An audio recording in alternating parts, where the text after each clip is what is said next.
Let's talk about my least favorite books of 2024. Some of these might actually be controversial, so just know that reading is subjective and be nice in the comments, please. Starting out strong, Divine Rivals by Rebecca Ross. I did not like this at all. I found it boring. I found it so boring. I found it hard to get into, in my opinion. Now, the relationship is built through letters, so maybe reading it on hard copy, I might have a different outlook on it. And I have said that I want to reread this on physical copy. But because I didn't like it the first time, there's no part of me that is itching to get back to it and see if I like it a second time. The next book is Verity by Colleen Hoover. I was okay with the book until up to the very end, and then I was like, what the fuck did I just read? I read other thrillers last year that I genuinely liked a lot better, and this just wasn't my favorite. I also read a few Colleen Hoover books last year for the first time, and I liked a lot of her books a lot more than I liked this one. Now, you know I'm a historical fiction girly, but All the Light I Cannot See, I did not like this book.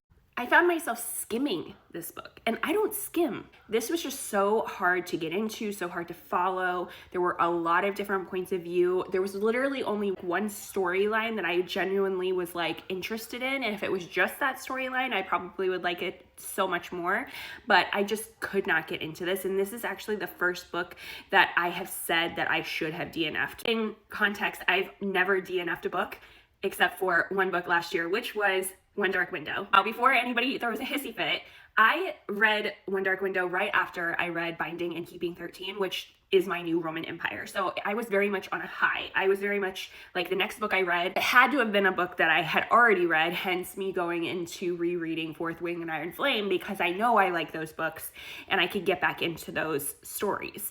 Now, One Dark Window, on the other hand, I found myself drifting when I was listening to this. A lot of you guys know most of the books that I read are on audio because it's just easier that way for me. But if it does not keep my attention, if I get up and I'm doing stuff like cleaning, that's usually the time where I can lock in, I can see it in my head.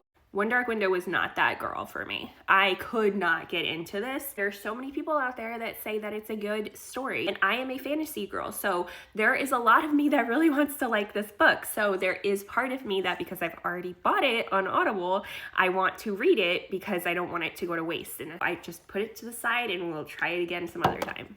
The last book that I just did not like last year was Powerful, the novella to Powerless and Reckless, and I just think this is unnecessary. The main character in Powerless, it's her best friend's point of view and what was going on when she wasn't with our main character, and I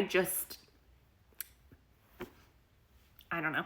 I could take it or leave it. It was not my favorite, and I felt it was very unnecessary. Let me know in the comments if you've read any of these books, and remember, be nice, because reading is subjective.